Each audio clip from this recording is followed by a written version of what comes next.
Hey guys, we are here with Morgan Hokkannsson from MARDUK. Hi, nice to meet Hello you. there. It was a fantastic concert. How was it for you? Thank you. It was great. You know, it was very powerful, aggressive, like it should be. So for me, it was pure enjoyment. Just like for us. Yeah, very intense. Let me congratulate on Front Shrine. Since you released the album, what are the reactions? Overall, I think the reaction's been really good in media. But I mean, the media is not the most important thing. But I think the loyal fans we have all around the world have really appreciate the album and the power it contains. And we've been marching across the world since we released the album for quite a long time now, and still some touring to do before we're finishing it up. You return to the Second World War inspired subjects. Do you collect military relics and uniforms? Yes, I do. Not as much as maybe as I would have wanted to do, because it's kind of an expensive hobby, if I should say so. But I do collect certain artifacts that I like to have, and not only World War II. I collect other military older than that as well. It's a fascination I have, and I don't know, just an interest. What's your most precious piece of collection? It's hard to say. I have a Swedish sword from like 1685, which is kind of a thing that I really appreciate. And I have some selected helmets from World War II that I also appreciate, and some daggers and things like that. And not bad. I even bought some of them back here in Budapest in the year 2000. If you could witness any battle of the history within safe circumstances, which one would you like to see? I don't know if I would want to be even in safe circumstances, but I think I would see so many historical battles. But I think if I would choose one, just one of them, I would take when Sweden beat Russia in year 1700 in Narva. That's a thing that I would find kind of interesting. Do you have a favorite warlord or military strategist? Not the favorite one. It's hard to say, because you can appreciate them in so many different aspects, and some because of the personality, some because how good they were strategically. I mean, it's hard to say any favorite because there's so many parts of history, you know. So I don't really have any favorite. Would you go for a time travel if you had a chance? I think so, yes. Where would you like to go? That's very kind of fucked up answer for me, but it's very hard to say, because there's so many different parts, different aspects. So I don't know really, and I can't think of anything specific right now, because there's so many different happenings that would have been very interesting to see.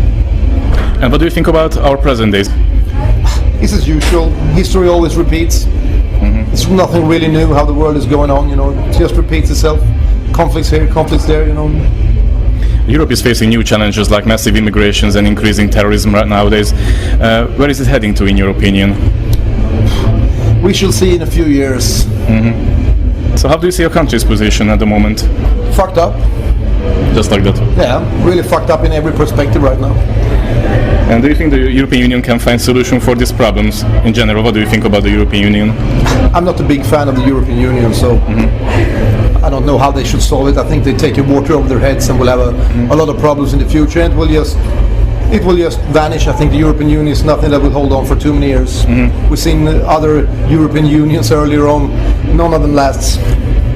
You said your country is kind of fucked up nowadays. Is it because of the government or because of the... Yeah, I think they are all spineless creatures, you know, in all perspectives. But I think we had that problem for many years, so it's nothing new. And I don't really care. I don't vote. I don't believe in it, so I stick to my own guns. Because when I had a chat last time with Christopher Jansson, he told me that the media is really, you know, led by the government and all these, you know, so... It's just a big mess, like most countries are.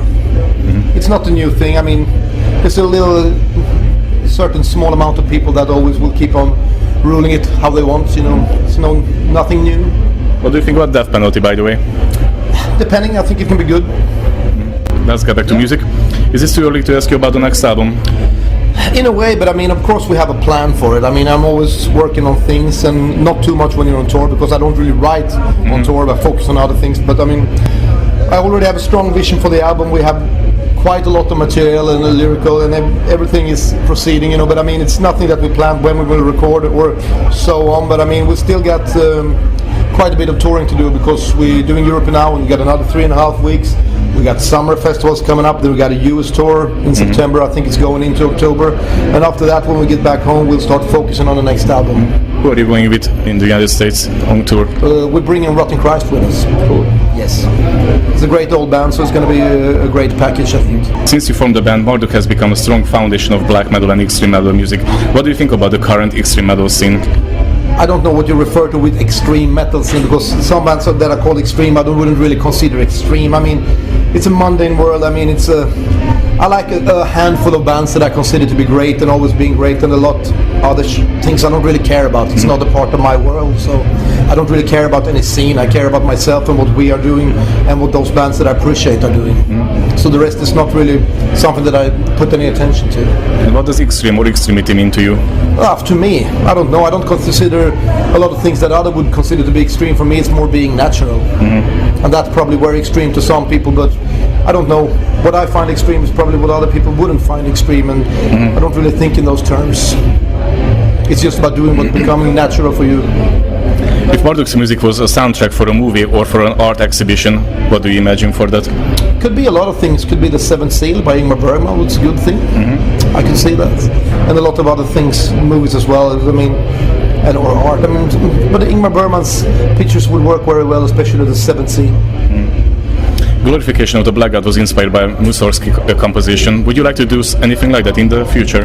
We have done it, but I don't think a lot of people discovered it, because on that part it's very obvious that it's taken from Mussorgsky. Because but we kind of translated a lot of classical music into riffs that I think a lot of people haven't really found where it is. I mean, we have done Bach, we have done Wagner, we have done some things like that, but I don't think a lot of people really found it. Who are your favorite composers?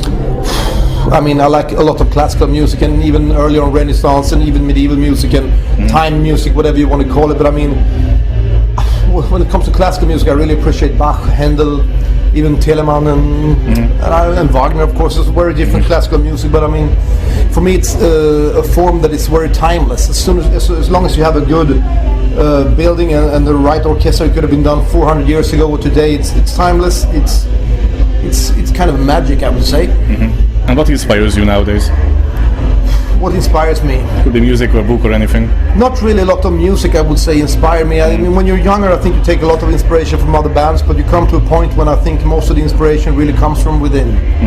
So I would say that the biggest inspiration today comes from within.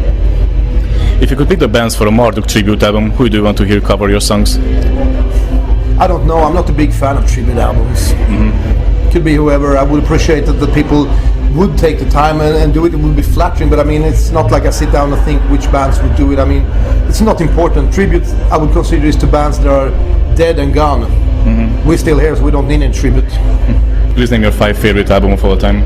Of all time, in metal or any kind of music. I'll stick to metal, because otherwise it would be kind of complicated. But I mean, that's also hard to say, because it changes from time to time. I mean, it's something that always changes, whatever you're into for the time being. But I mean, timeless albums will be Slayer's Rain in Blood, of course. Bathory, Under the Sign of the Black Mark, Celtic Frost, To Megatherion, The Mysterious Dom Satanas by Mayhem, I would say. And what more? Maybe Peace of Mind by Iron Maiden, actually. But I mean, I could list 20 albums, because it's hard to pick 5 albums. It all depends on the mood you're in for the time being. What's the meaning of life? Death. Do you have any message to your fans? No. Thank you for the interview. Thank you.